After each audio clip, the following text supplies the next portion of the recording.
important for recording purposes and for guests in the audience who have hearing impairments. Lisa, if someone cannot be heard, please make a point of letting us know. We have two opportunities at these meetings for public comment. Public comment on action items appearing on today's agenda are heard before we get to the action items. Public comments of a general nature are heard near the end of the meeting. Anyone attending today's meeting in person who wishes to make a public comment is asked to complete a speaker's card. These are available at the reception desk and on the table near the door. Cards should be given to Lisa Smith. Members of the public who are attending online and wish to make a comment should fill out an electronic speaker's card. We want this and all future meetings to be accessible to all. Participants may join by computer, tablet, or phone. If you need accommodations to participate in the future, please contact MetroPlan Orlando. Of course, today marks the 23rd anniversary of the 9/11 tragedy. It's a day to remember all those who lost their lives in the heroic actions of the first responders. I know some of you may have events today that you need to attend, so we'll do our best to try to get you out in time in the morning. If you would all please now stand for the Pledge of Allegiance, and I'm going to ask Councilmember Gilbert from St. Cloud to lead us, please. Pledge allegiance to the flag of the United States of America, to the republic for which it stands, one nation, under God, indivisible, with liberty and justice for all. Thank you, Councilmember Gilbert. Okay. The MPOAC report. The MPOAC met on July 24th. And just in time. Let's see. We got. That's fine. I'm usually to the left. Actually, we'll give her a second. Let's jump over to the CFCRC report. And they had two meetings since our last board meetings, and Commissioner Janer has a report for us this morning. Thank you, Madam Chair. So let me give you the highlights first of the July 25th CFCRC meeting. They include approval of the May 23rd meeting minutes. The board also approved action items that included the approval of items related to operation phasing agreements. We tabled the banking contract agreement until August pending more information. The board received an update on the following items. First, the announcement of the DeLand station service starting on August 12th, the new fare collection system, and the strong turnout for July 4th special service. An update on feeder service ridership from Lynx and VoTran, as well as an update on the Sunrail transition operation phasing agreement. The highlights of the August 22nd meeting include the approval of the July 25th meeting minutes, the banking services contract, the ratification of the Customer Advisory Committee appointees. The board also received an agency update that included key topics such as revenue service to DeLand beginning on August 12th, celebrating a decade of service, and ridership continuing to increase year over year. The board received a report from the Sunrail Technical Advisory Committee and connectivity updates from Lynx and VoTran. The board received two informational presentations, one on the proposed 5-year budget and one on the Sunshine Corridor. The next CFCRC meeting will be on September 26, 2024. Thank you, Madam Chair. Thank you. Are there any questions for Commissioner Janer? Seeing, hearing none, we will jump back to Commissioner Uribe. And you have the next three, I believe. First is the MPOAC report. Yes, good morning. Thank you, Chair. The MPOAC Governing Board met on July 24th as part of the Floridians for Better Transportation Summer Meeting. We approved the April 25th meeting minutes. We had a detailed discussion facilitated by the consultant team on the MPOAC Strategic Directions Plan. We had a presentation from Ms. Kim Holland, the FDOT Assistant Secretary.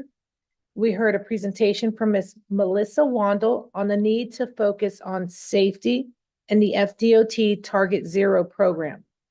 We received the Executive Director's report that included the MPOAC budget report, a discussion of preparing for the 2025 legislative session, potential impacts of MPOs, and alternatives to the MPOAC as currently structured. We heard agency reports from DOT and Federal Highway. Our next MPOAC meeting will be held October 24th here in Orlando at the Florida Mall Hotel, and I encourage all to please come and join us if they can. Thank you. Any questions for Commissioner Uribe? Okay. Next, you also have the TDLCB report. Yes, ma'am.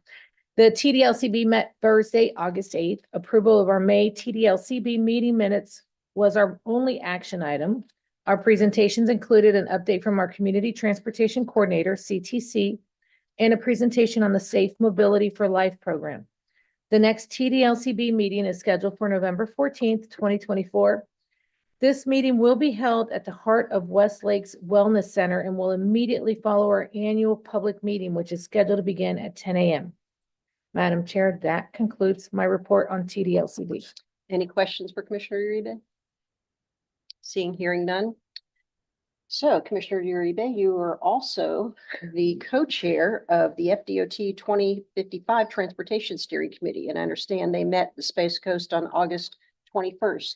Yes. Would you like to make any comments? on Yes, that? ma'am. This is a very exciting, I mean, they're all exciting boards. So let me rephrase that. But the FTO steering committee background, we met at SpaceX on August 21st. The committee, we handled two key highlights.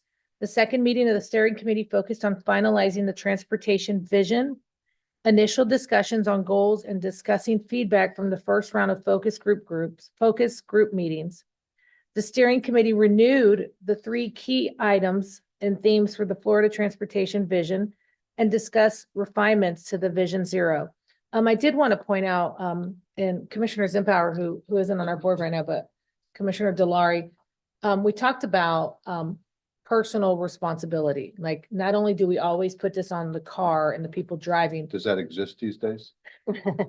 but we also talked about the individuals. I mean, we talk about distracted walkers, distracted folks on their bikes, on their scooters, on their phones, and adding that and including that as a topic into this vision when we talk about zero and creating safety. The FTP has upcoming events. Everyone is encouraged to participate in the development of the FTP, and there are several ways to get involved in the next 2 months. Participate in any of our regional workshops. There are 2 upcoming regional workshops in the Central Florida area. One on September 19th at the Winter Park Community Center at 9:30 a.m. and Lake Eva Event Center in Haines City at 2 p.m. More details are at floridaftp.com.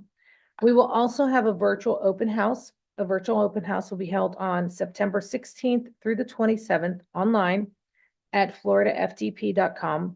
The virtual open house will give the public the opportunity to provide feedback on the draft FTP goals and to provide input on objectives. Focus group meetings, September 25th through October 23rd. Second round of focus group meetings will take place to engage subject matter experts and discussion on the FTP goals and objectives. Focus group discussions are open to the public.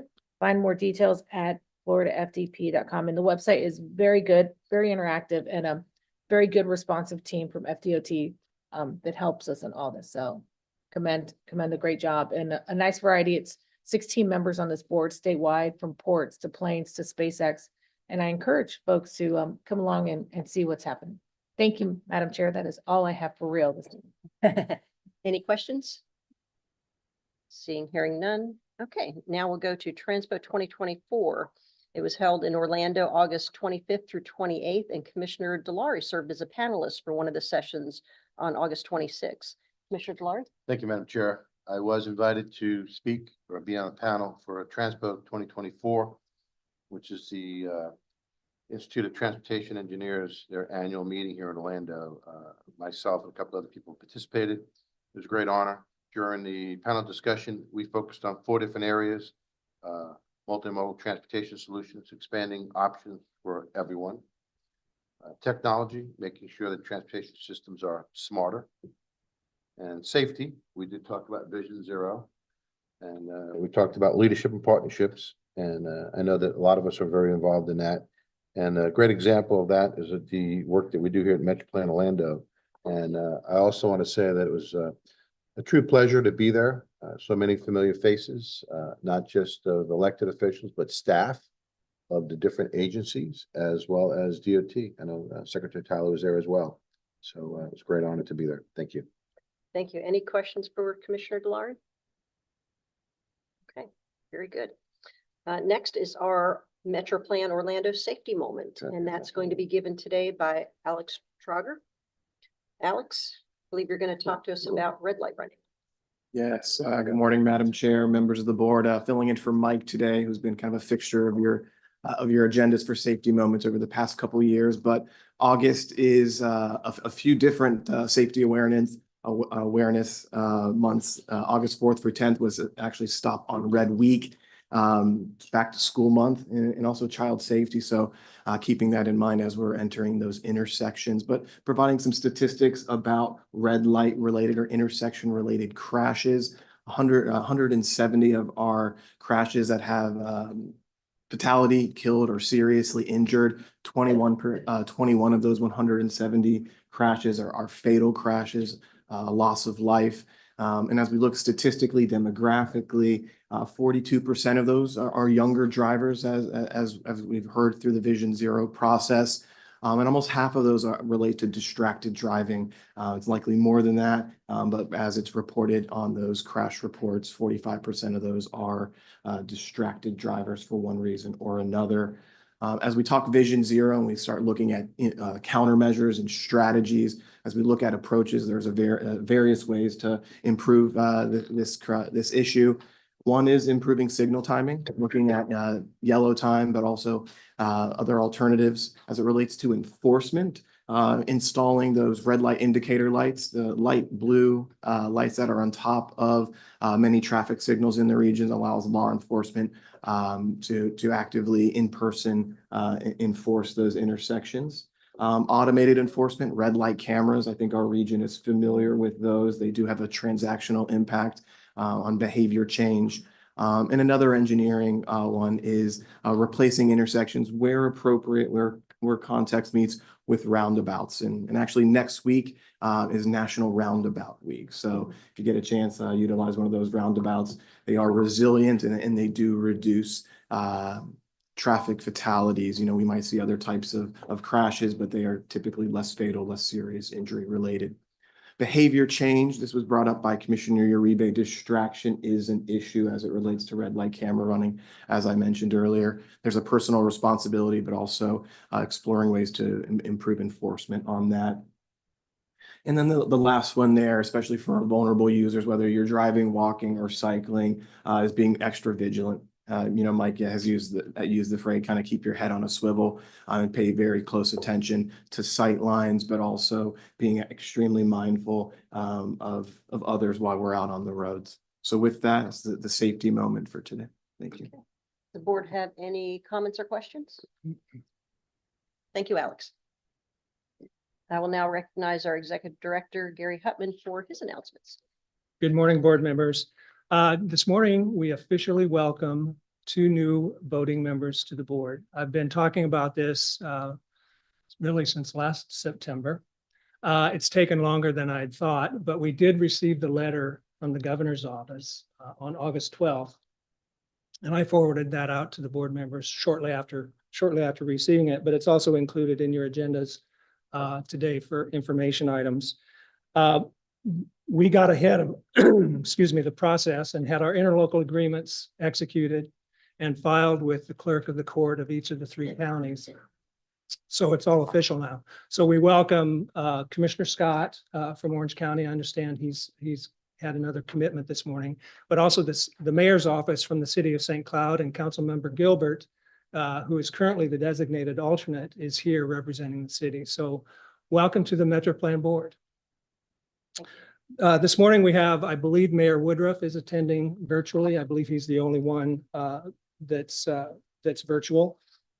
You may have noticed this morning when you came in some boardroom changes. I know that Commissioner Uribe picked up on it the first time she was here, but since the July board meeting, we've added corners on this end and moved everything out a bit.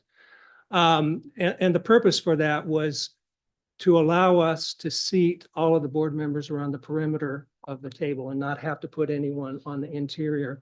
It also allowed us to eliminate one of the interior rows of tables, and that was the one that was almost immediately in front of all of you. We didn't need to use it for the board meetings, but it was full of staff members during our committee meetings. and it just seemed a little bit crowded. So I think this is a good improvement. It puts the speaker a little bit further away from you all. But I think it's a good change and one that we can easily adjust to. Yeah. This morning, we can congratulate Commissioner Uribe. We found out last month that Commissioner Uribe will be recognized on September 26th at the National Association of Metropolitan Planning Organizations annual meeting in Salt Lake City.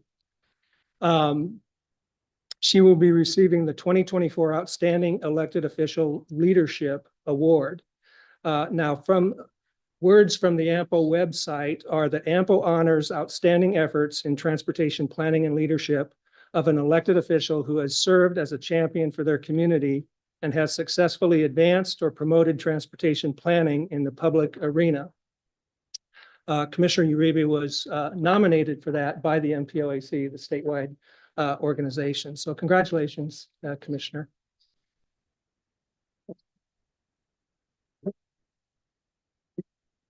I also have congratulations for one of our staff members.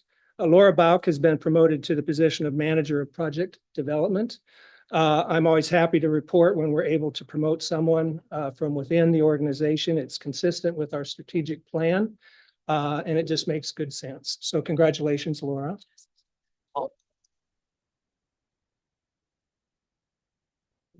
Then I want to announce that the blind experience that we participate in every year will be held this year on October 30th. It will be at the Orlando Police Department. If any of you are available to take part in that, it is a good experience and worth your time. Your supplemental folders this morning include several items. First is the announcement of the DOT mobility work, and that's and that's scheduled for October 25th through November 2nd. And also an announcement of some AASHTO awards from the DOT. And I believe Secretary Tyler may be touching on those in his comments. And then we have announcements of 3 national transportation related events that are coming up.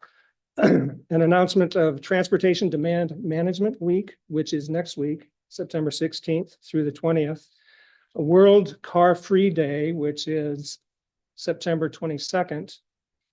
And then a Week Without Driving Challenge, which is scheduled from September 30th through October 6th. Madam Chair, that completes my announcements. Okay, and I believe, Sean, you have an event this Saturday at the Kissimmee Airport? Yes, we do. We have our second annual food truck fly-in event open to the public. So we'll have static displays, many food trucks and exhibitors kind of highlighting our tenants and the opportunities to do flight instruction and aircraft mechanics. And that's put on by? It's put on by the city of Kissimmee and the Latino Pilots Association in conjunction with their annual conference here in Orlando. So the times are 10 to 3, open to the public. Yep, kick off Hispanic Heritage. Excellent. Thank you. Okay, Secretary Tyler. Good morning. Thank you, Madam Chair. Good morning, everyone. It's great to be back. It's starting to cool off a little bit. I feel like we're getting a little bit closer to fall. You know, it's some good days. And as I tell my wife, there's more good days now than bad days. But we're getting closer to to some of the best time to be a Floridian. But again, great to be back. I do appreciate the opportunity to talk about a few topics this morning. I'd like to talk about Sunrail, I-4, and I'd like to close with safety like I normally do. So for Sunrail, this summer of 2024 has been a phenomenal summer for Sunrail. We are continuing to enjoy all kinds of successes. Our Sunrail mobile ticketing app continues to grow in popularity. We are up over 21,000 downloads of that Sunrail app, and 49% of riders are now using the app whenever they ride Sunrail. So that's been a tremendous success and enhancement to our ridership. As mentioned, we opened the DeLand station on August the 12th. It's been open for a month now. A month flies, and we have seen an average of 200 passengers a day boarding and returning to the DeLand station, which actually exceeds our early projections. So, ridership on Sunrail is certainly increasing. And that's, you know, we're experiencing a notable surge this year. We are on track to exceed 1.25 million riders in this calendar year, which is a 20% increase over last year. So it's getting more and more riders every single month. And here's another statistic. So far this year, or in 2023, we had 1 month with over 100,000 riders in a month. So far this year, we're up to 5 months. We've had over 100, and our highest months of ridership are still to come in 2024. So ridership is coming back, and we're very excited about that. Next week, Sunrail will be celebrating our college week. I have 2 of my own that have returned to college.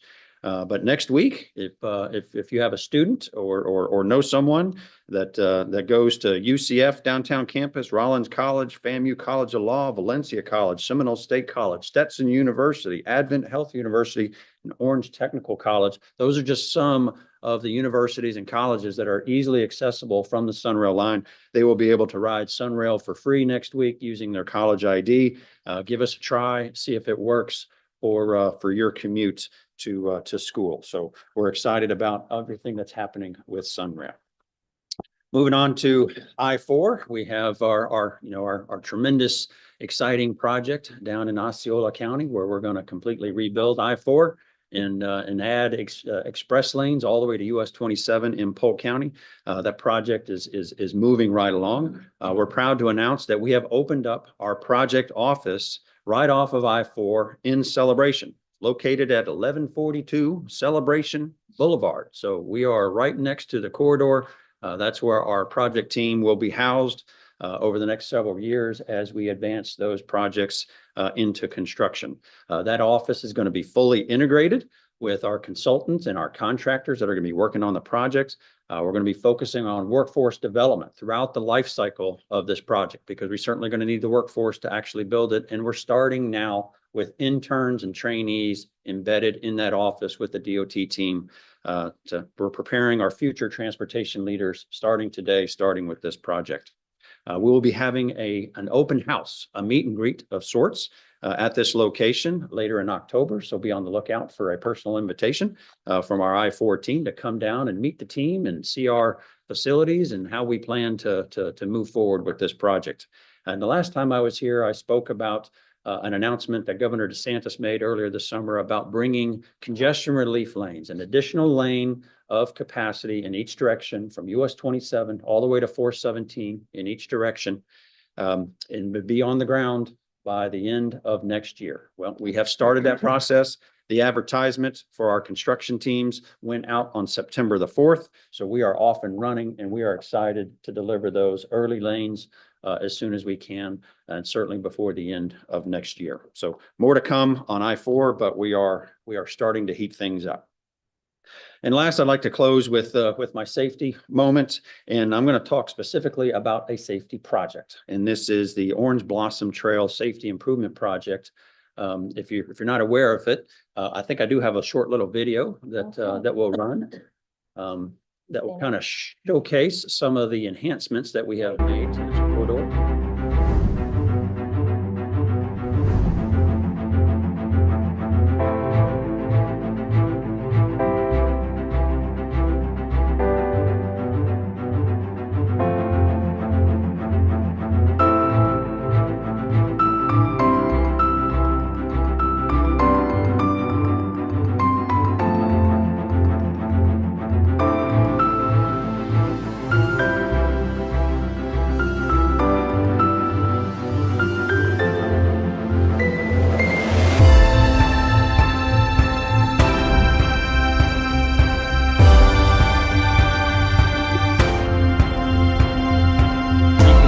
Letting me share that video. This project, this corridor was one of the most deadly, the highest crash segments in the state. And several years ago, as part of one of our initiatives at FDOT, we really pulled out all the stops to try to make a meaningful change along this corridor. Could we make a meaningful change, with infrastructure improvements? So you saw along that corridor, all sorts of treatments and countermeasures, raised crosswalks, the pedestrian fencing and the landscaping to help channelize people to an appropriate crossing. We added mid-block crossings. We added lighting.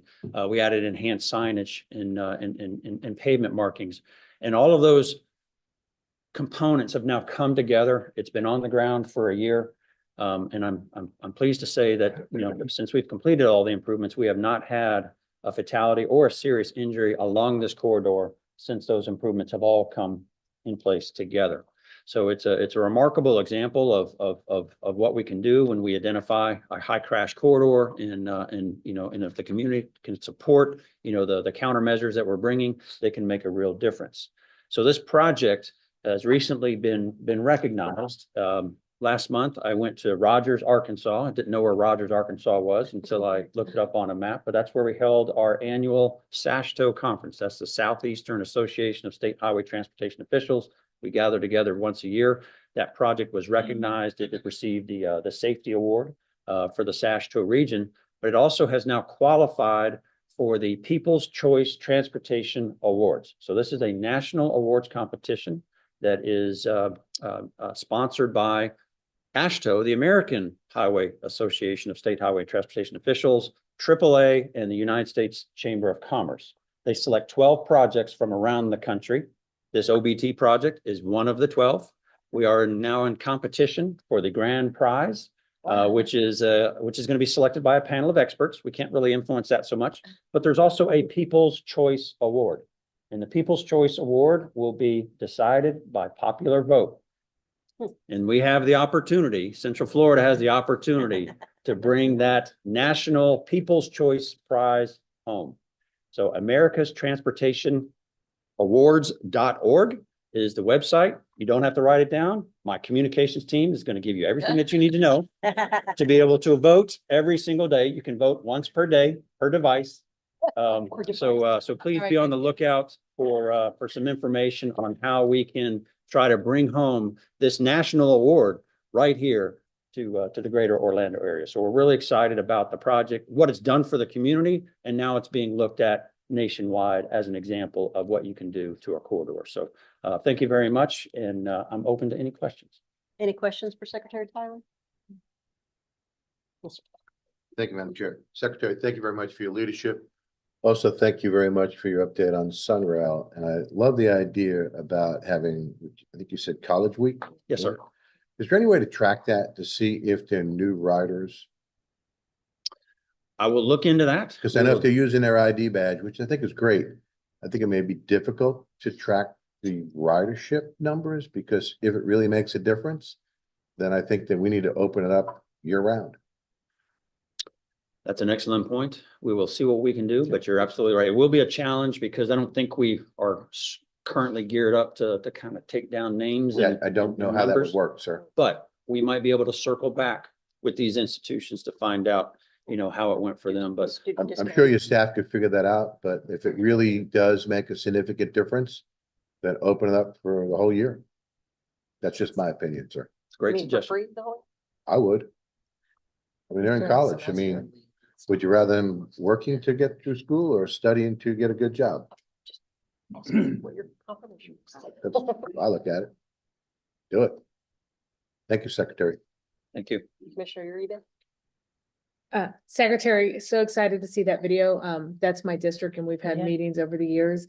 And you know, what's really great is, drivers are now being more respectful of the pedestrians, but the community's embraced it. Cause nobody wants that to be a fatal road. And so I applaud you all. We got 4 votes in our house. We'll be on our devices every day, moving forward to make sure you bring home that People's Choice device. Award. You know, but thank you. That is remarkable. And I know that there's, hopefully if it gets funded, it'll go further, but that is phenomenal. So congratulations. Thank you. Any other questions, comments? Okay, seeing, hearing none. Lisa Smith, can we please do the roll call and confirmation of quorum? Good morning. Arrington.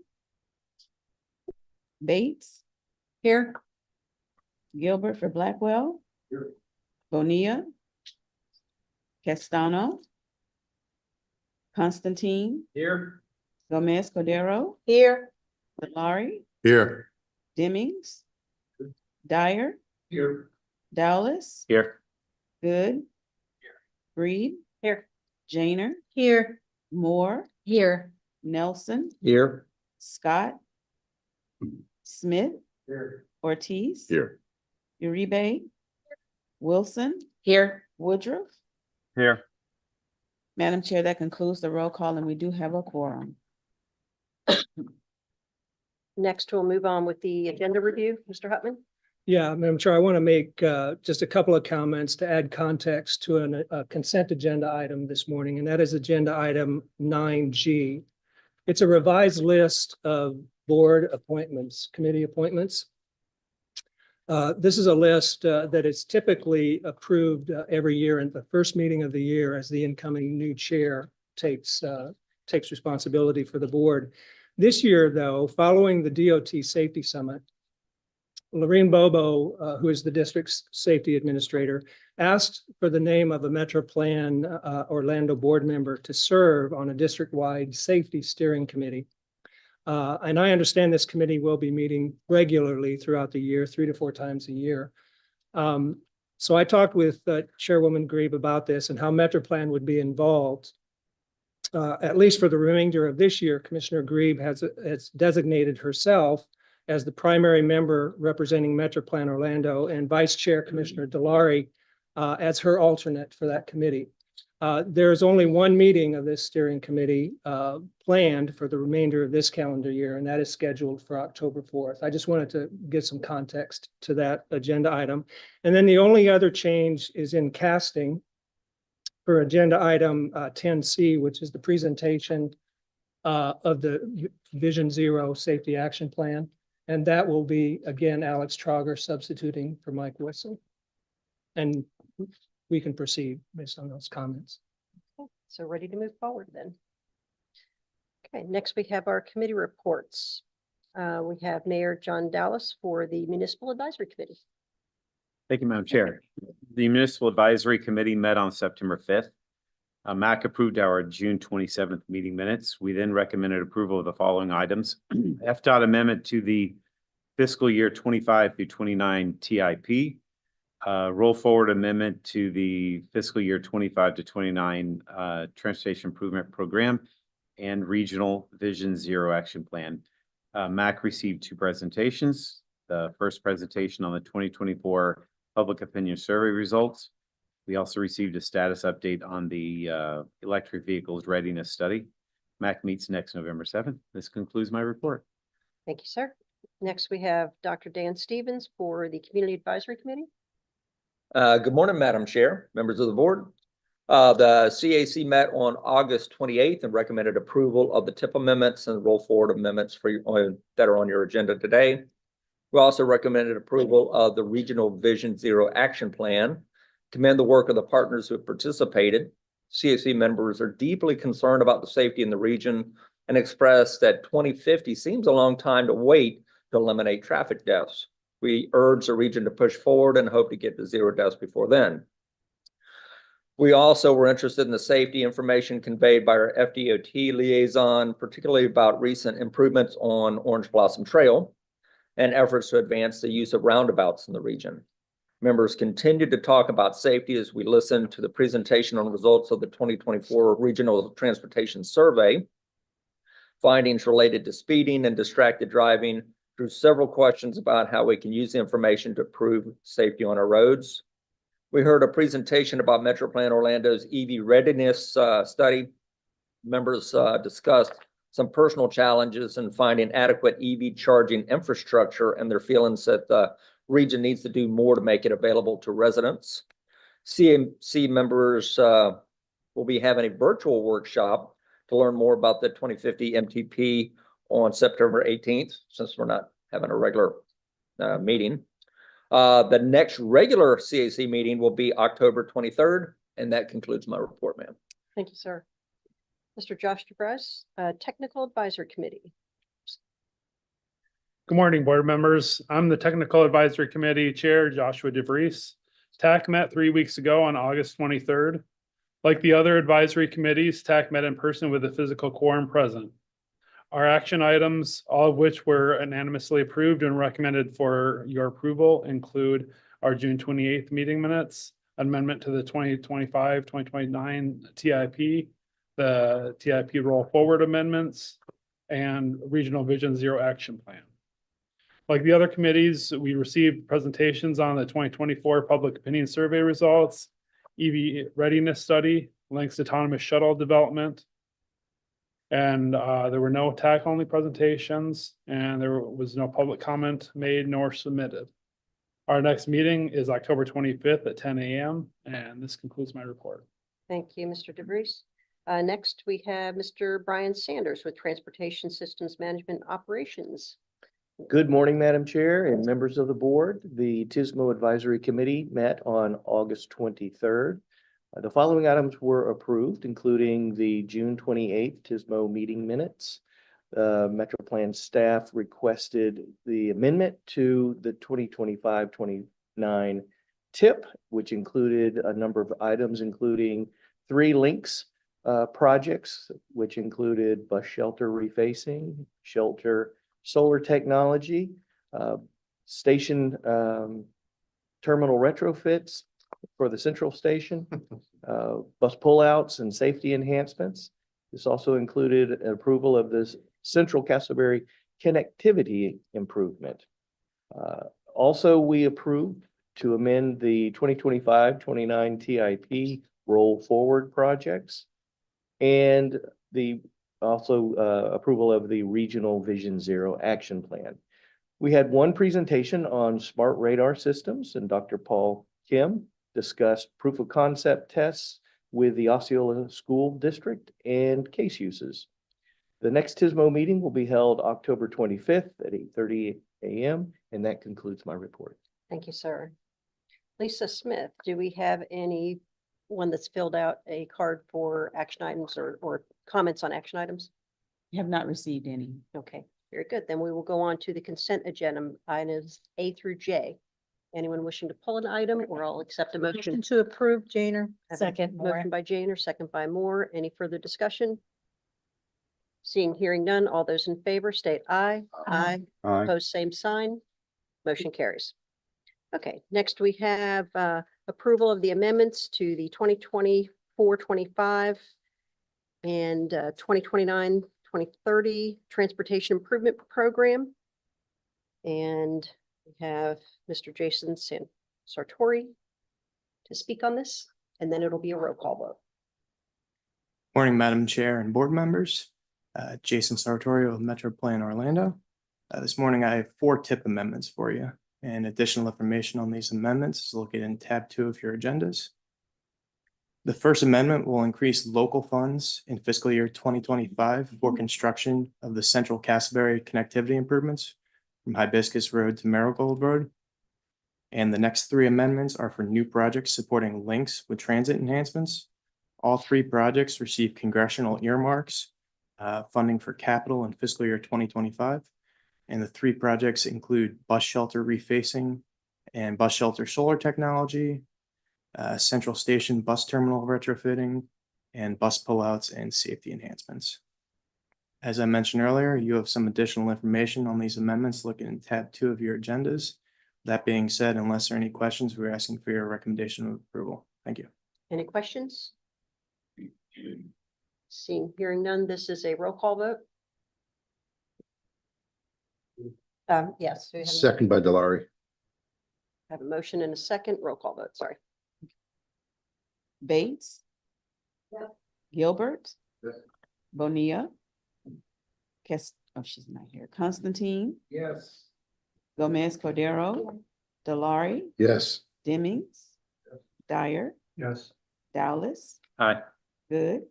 Here. Reed. Yes. Janer. Moore. Yes. Nelson. Here, yes. Smith.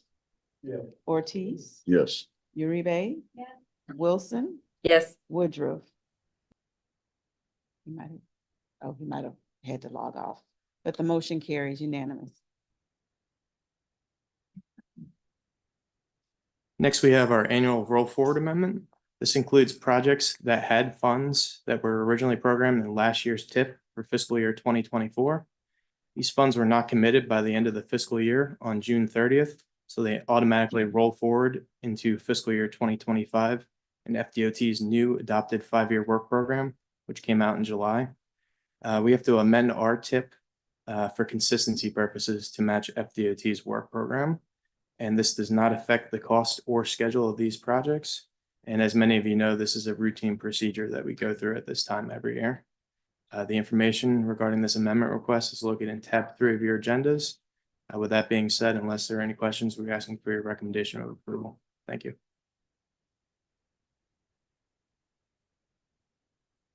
Move for approval, Janer. Mhm.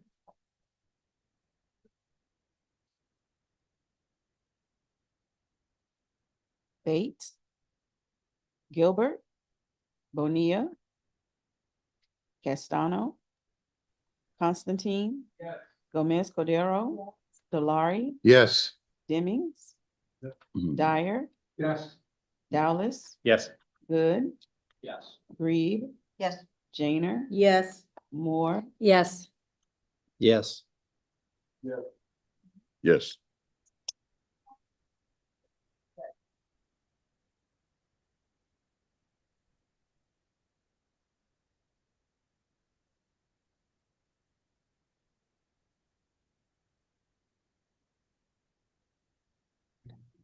Yes, back up, pinch hitting for Mike Wilson. And this is another presentation item that you've received status updates over the past 16 months as we've developed a plan, each of the elements. Last month, you received a detailed presentation about the draft plan. Since then, we've had the opportunity to take that draft plan out for public and partner feedback. I'm going to share with you what we've heard to date, and then later on in the presentation, ask for your approval today. But as I mentioned at your last meeting, we did a detailed, or Mike did a detailed presentation, and we also held a special meeting of our Vision Zero task force made up of your staff, community partners, as well as some outside external organizations that helped steer the Vision Zero process in addition to our advisory committees over the past year.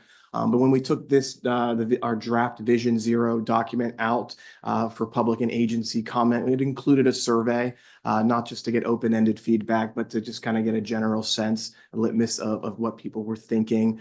As it relates to the plan in and of itself, we got really positive remarks about the composition of the plan, how it was written, the graphics and kind of the visuals associated with the document. So really good positive feedback there.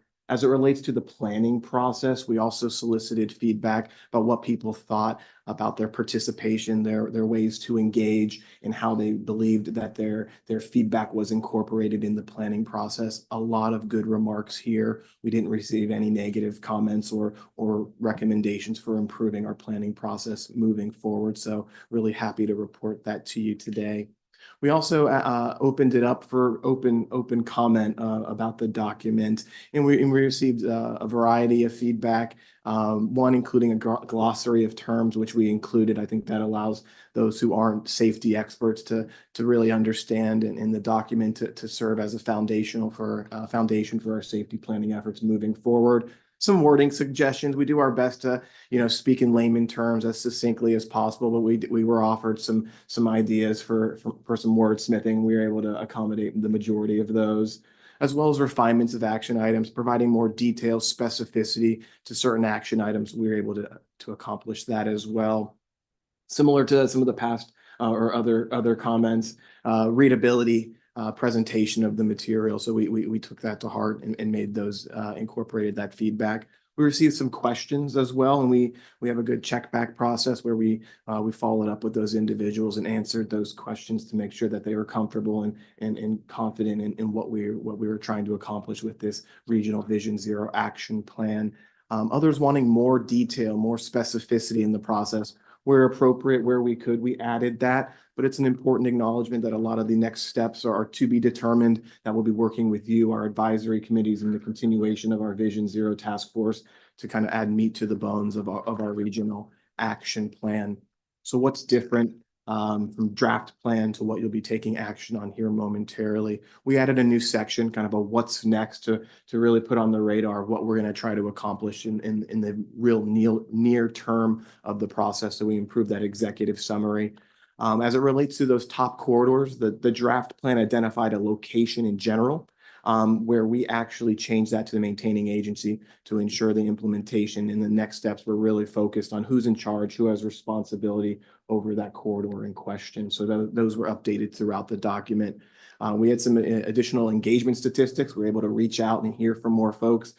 So we updated those infographics to make sure that those statistics were representative of the full set of feedback that we received. And also identified or added more detail as it relates to our roadway safety audit, RSA. And that's something you're going to be hearing a lot more about as part of our planning process over the next few years to identify that we'll be focusing on those top corridors first, where the need is the greatest. We also provided a little more detail about the before and after actions of our tier 0 corridors. And those are the corridors that were recently improved or have really imminent construction. So those are the ones in the work program or you're in your capital improvement programs, just to make sure we're tracking those and those aren't left behind. So we're addressing what's in front of us as well as into the future.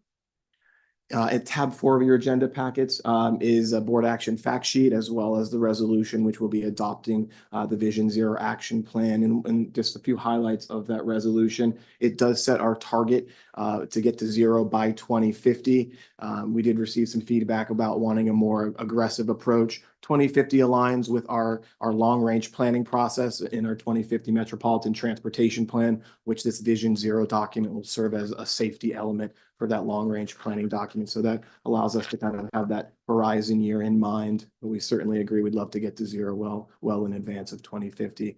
It also establishes or reestablishes our Vision Zero task force. Historically, we've had our vulnerable user safety working group. They were elevated to the Vision Zero task force, and this action plan and resolution strengthens that and charges staff to continue convening that group, growing that group, which is made up of your staffs, as I mentioned earlier, as well as other community partners who have safety in mind.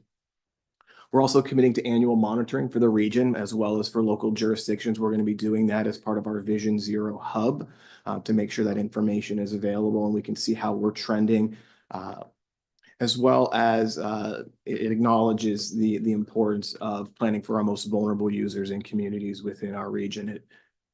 And it also reframes as part of the safe system approach. That safety, that fatalities and serious injuries are preventable, and that we're going to be following the principles of Vision Zero, but also the safe system approach in our next steps.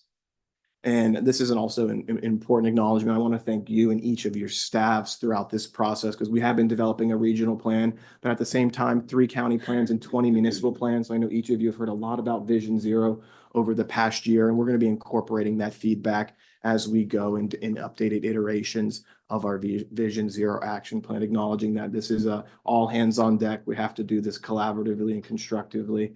So I do appreciate our staff as well as our consultant teams. We could not have done it without our general planning consultants doing some of the heavy lifting over the past 16 months.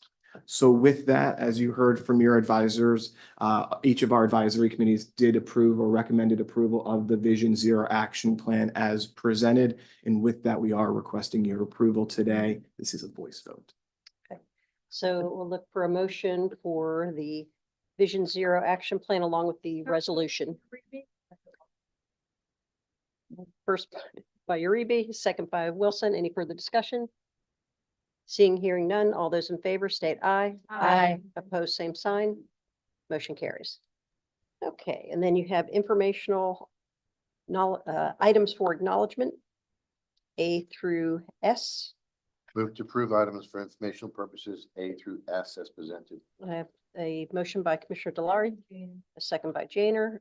Any further discussion? All those in favor state aye. Aye. Opposed, same sign.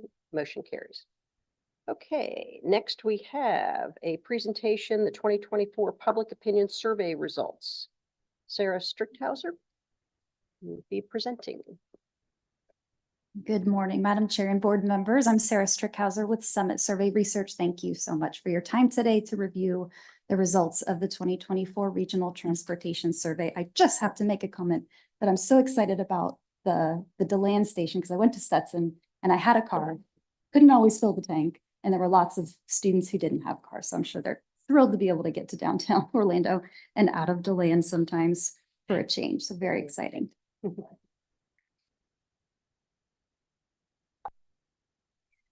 This research surveyed 3,134 residents of Orange, Osceola, and Seminole County. The survey was open for 2 months in the spring of this year and was offered in English, Spanish, and Haitian Creole. We disseminated the survey using 3 different methodologies to gather a diverse set of residents. We partnered with an industry leader called Qualtrics. Lots of very, very large organizations use Qualtrics, a highly trustworthy source of survey research respondents. We strategically offered the link through avenues across the community, working with a marketing expert to ensure that all corners of the Central Florida community were reached. And then this year we partnered with the Institute for Social and Behavioral Sciences at UCF to do intercept surveys across the county in person. Just a note, as election season is upon us, you may have noticed that political polling tends to collect far fewer responses to gauge what you might be, watching now, which are the polls for the national election. Those efforts utilize true random sampling of populations and therefore can be much smaller than the number that we see here to gain representative samples. While this is an incredibly wonderful methodology and one I certainly stand behind, it's very costly. So this mixed mode approach that we use here in this research expands the sample size to compensate for the fact that the sample is not random, but what we call purposive. And that just means that we are very purposely and strategically collecting data through avenues we know will reach a very diverse set of respondents, which of course is very important to all research. In addition to ensuring our sample was reflective of Orange, Osceola, and Seminole County residents, it's also reflective across key demographics that we know from the research impacts public opinion on transportation. So we want to be sure to capture. So what that means is it's reflective of the most recent census data. We make sure that our sample looks like the people that live in the Orange, Osceola, Seminole County region. So we collect information on things like employment status, income level, education, race and or ethnicity or age. We also focused our data collection efforts on geographies by strategically placing intercept survey researchers at sites located in census tracts designated by the Department of Transportation as being transportation disadvantaged. That's not just based on income, that's based on a number of factors that show low access to reliable transportation. And this ensured that we collected the voices of residents that sometimes can be harder to capture, but to ensure we had those voices. And then a brief note about the race and or ethnicity categories that you see here. These are the new race and or ethnicity categories used in line with the new OMB federal standards that were released in March of 2024. So it's brand new. I commend MetroPlan Orlando for leaning into these. This is coming out of years of research of what it means to be collecting data on race and or ethnicity that is reflective of a very, changing and much more diverse population in the US. Notably, respondents can select all that apply. And there's a new category, Middle Eastern or North African added, and that's really pulling that population out of where they tended to be much more invisible in usually like a white category. So we have them pulled out. So I call that out to say that you might see that moving forward. And those are the new federal standards just put out. So into the results. So we'll talk about lots of topics today, but we want to start with safety, which rose to the top as a concern for respondents as they move through the transportation system. That's whether they're identifying themselves as I'm typically a driver, I'm typically, pedestrian, sometimes I cycle. For all of those populations, we see safety rise to the top. When we asked if planners should prioritize pedestrian-friendly communities, nearly all of our respondents say yes. So no matter who you are or where you live, being in a pedestrian-friendly community where you feel comfortable to walk around, bike around is important to you. But we have 1 in 3 respondents, so about 32% saying they don't believe they live in what they consider a pedestrian-friendly community. You might see that as a win. That means the majority of respondents do, but some room for improvement for the 32% or 1 in 3 that don't feel that they live in a pedestrian-friendly community. A note that aligns with your safety moment, thinking about how to achieve more pedestrian-friendly communities. We do ask respondents how they respond to tools like red light cameras and laws enforcing safety. And most say, yes, I tend to slow down when I see a camera. So they are effective in that way. So although we've confirmed by asking if people know that speed and safety are closely related, about half of respondents still admit to typically driving 10 miles per hour over the speed limit or more. So we mix this over the speed limit driving with behaviors such as drivers feel it's okay to speed when the roads are clear. That's 1 in 4 of all respondents, no particular group. And 1 in 10 who say it's okay to text and drive sometimes if you need to. So we certainly have risky and what we know are very stubborn behaviors that people are admitting to. These are also just the people admitting. So we know that rate is probably much higher. But notably, when we pull out the people who admit to speeding, so what we would call the riskiest drivers, we find that those who, say that it's okay to speed when roads are clear or text and drive, it basically doubles. So what you have are people who think it's kind of okay to speed, also think it's okay to engage in very, risky behavior. So when we think about safety on the roads, certainly something to consider.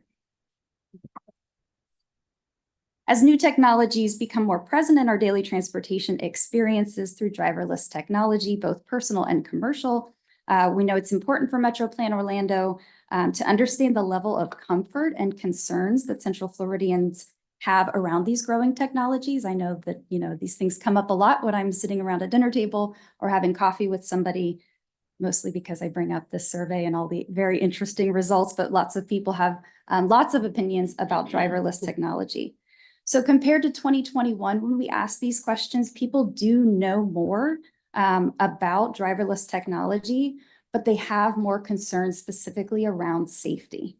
So they know more and they're more concerned specifically around safety. Most respondents have never ridden in a driverless car, and about half of them say, I don't know, I think it'd be pretty interesting, and here's why. So I just want to be able to talk about it intelligently.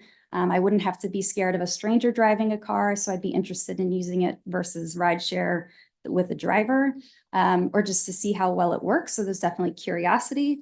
For the other half who are not interested in driving in a driverless car, here are some reasons. Driverless car cannot defend against lunatic drivers. I don't want drivers to lose their jobs, so they're not interested in engaging with the technology, or the traffic problems are due to insufficient roads, not whether cars are driverless. So just some at a glance responses for the reasons people are interested or not in this technology. To help planners remove barriers, it's useful to understand how people define for themselves and for their families a transportation system they consider equitable, meaning access is equal no matter your circumstances. And so we ask people to define that for themselves using just an open-ended question. And so at the end of the day, people want safe, affordable, and equal access for everyone. And you can see that in the simple word cloud here that calls out the most commonly added words for that question. Equal access to transportation has long been a focus for MetroPlan Orlando, and with the help of the 3,000 respondents from 2021, MetroPlan Orlando has developed a working definition of equity in transportation. So this year's results are helping to solidify that working definition.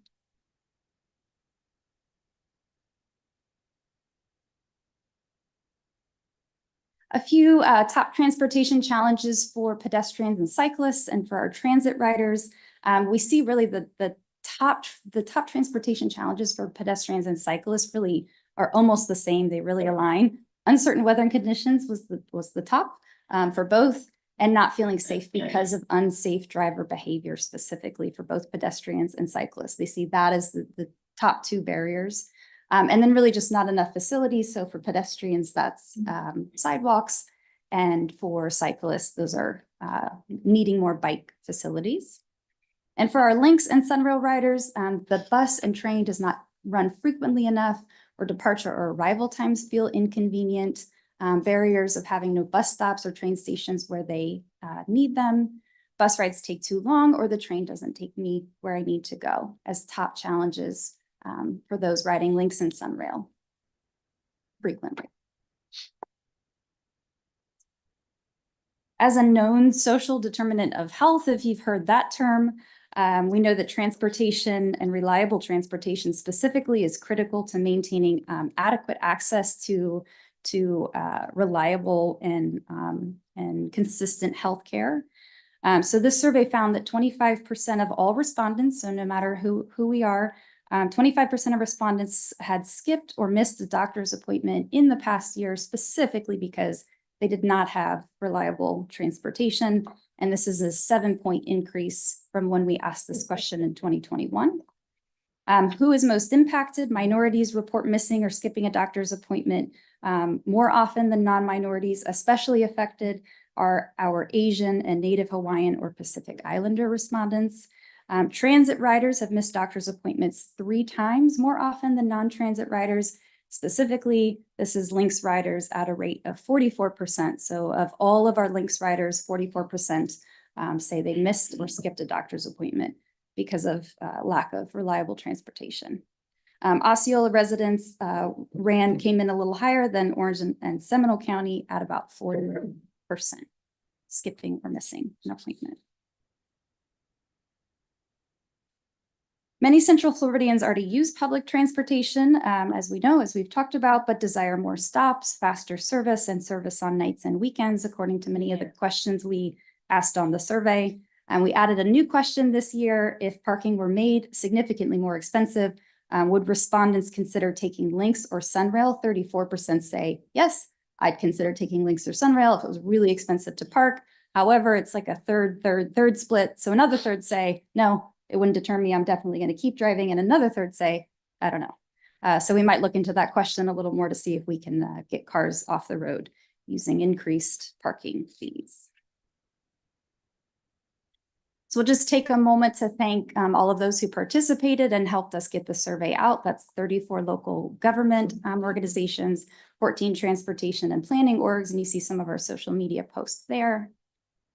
15 chambers and businesses, 32 community, nonprofit, and health orgs. And we also sent out postcards in English and Spanish.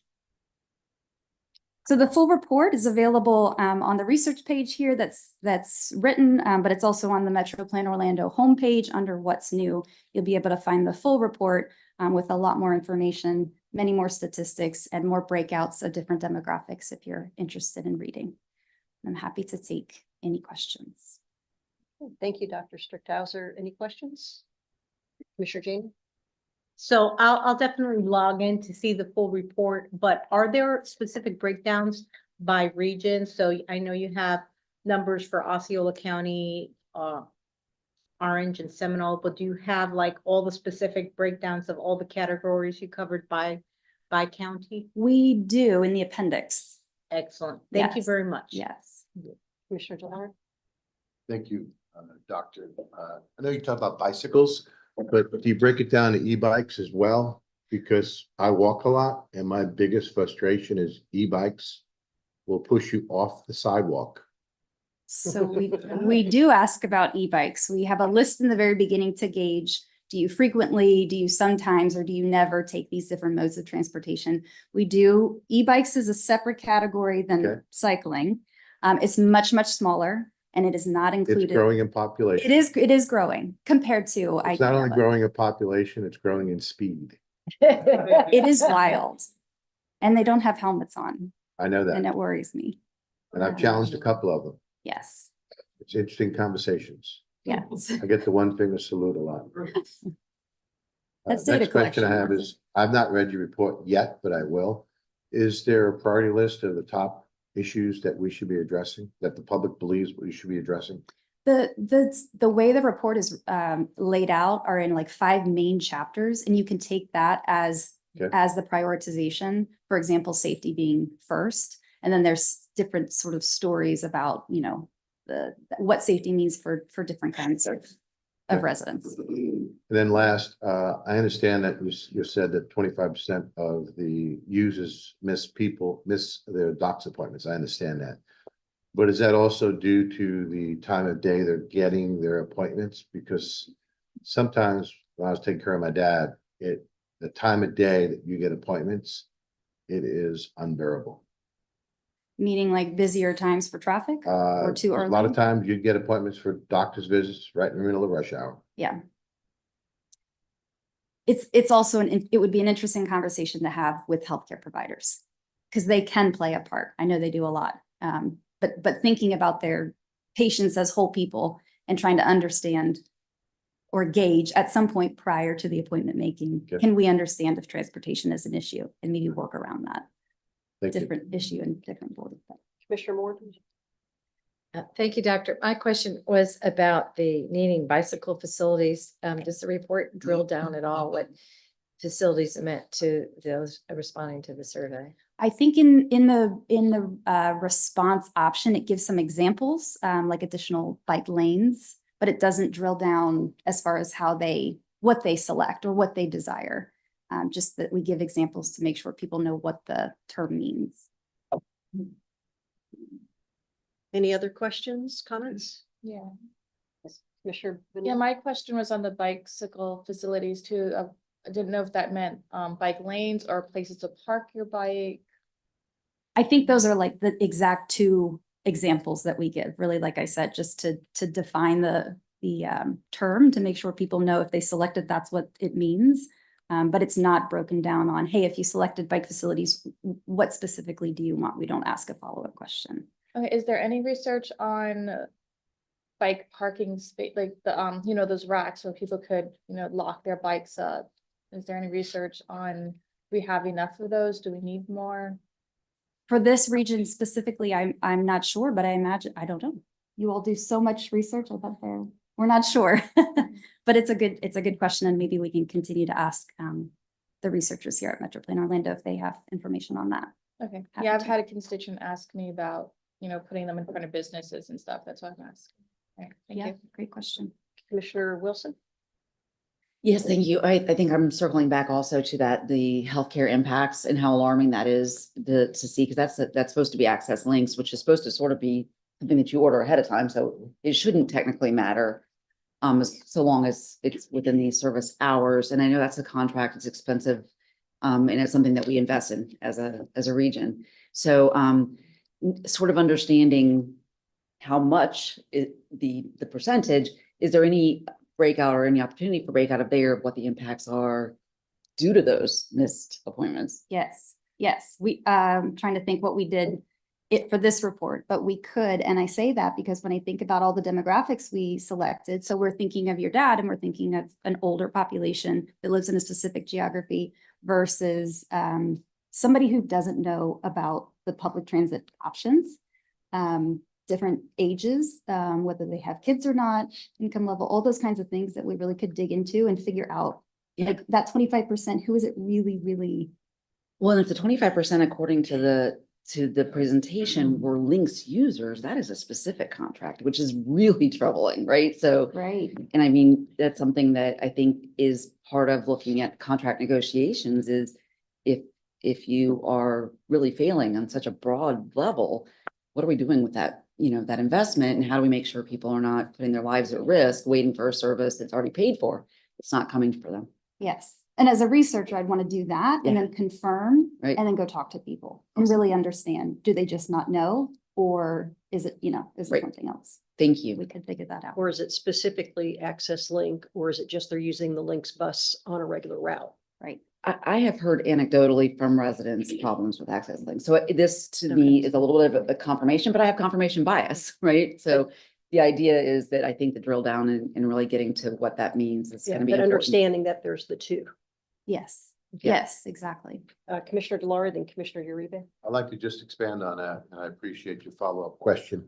But more importantly, the people that miss their doc's appointments, that 25%, what is the demographics or the age brackets? Because I could tell you, I was dealing with a 93-year-old, and it's hard to sometimes comprehend, what their what they're thinking. And, you know, gets more confusing as some people get older. When some people get older. Yes. And I will say, we looked at a lot of demographics and we pulled out the starkest ones. And so what we presented and what's detailed in the report, right? So Lynx riders being just one group, but really is a diverse group, and we'd want to look at that more. I didn't put in, so I did look at age, and because I looked at all of our demographics, and that didn't make it to the report. What that means to me is when I look at the stats, there isn't such a stark, i.e. age is not the driving factor. It would certainly be part of the story. But to me, the story is the most impacted list we gave here as a place to start. But of course, there's more to the story.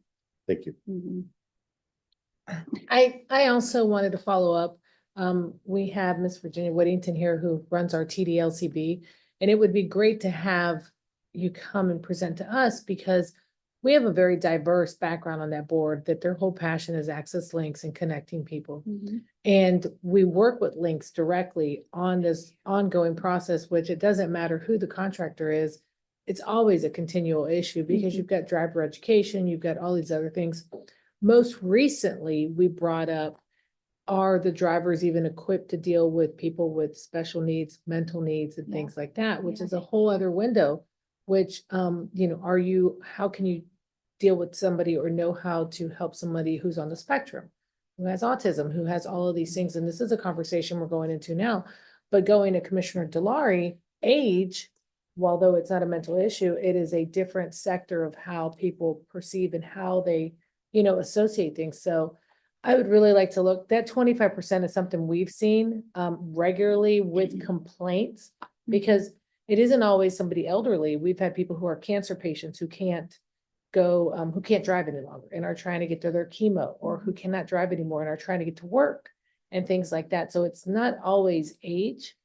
It is, you know, even younger population in the sense, you know, not teens, but that are dealing with different circumstances that require them to need that transportation. So I would love to know more on that, because it is consistently what we're seeing, but I think it's so much, it is very hard to really kind of assess where exactly that fault is. Because, you know, we get complaints of trying to get someone on the phone and how long it takes. And if you take too long, they'll cut you off. And what's interesting is we even have a dialysis representative who that is one of the biggest riderships for Access Links, is that appointment that has to be done on a regular basis to maintain their health. Yeah. Well, it's interesting because the space you do have these resources like that, we might be able to see like that is working for a particular population and it's working well. And so maybe it's just getting that expanded to different needs, like you raised. And what's great about a dialysis unit is they have actual counselors and caseworkers.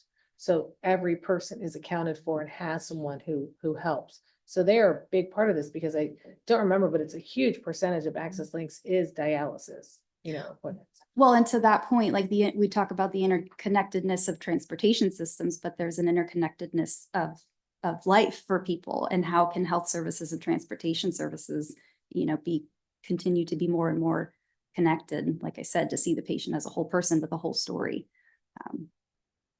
Yes, thank you. Commissioner Bonilla?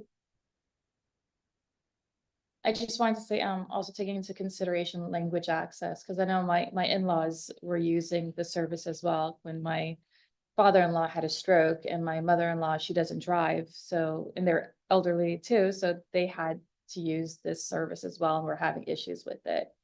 And their problem was, you know, she didn't speak well English. And so having, you know, thinking about language access as well as another consideration. Yes, exactly. Yeah, getting at the barriers.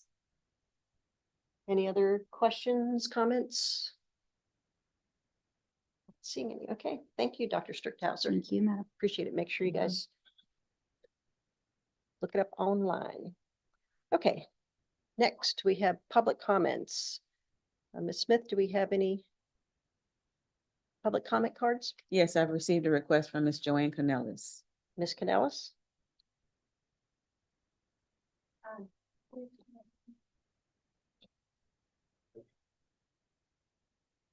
Yeah, it's on.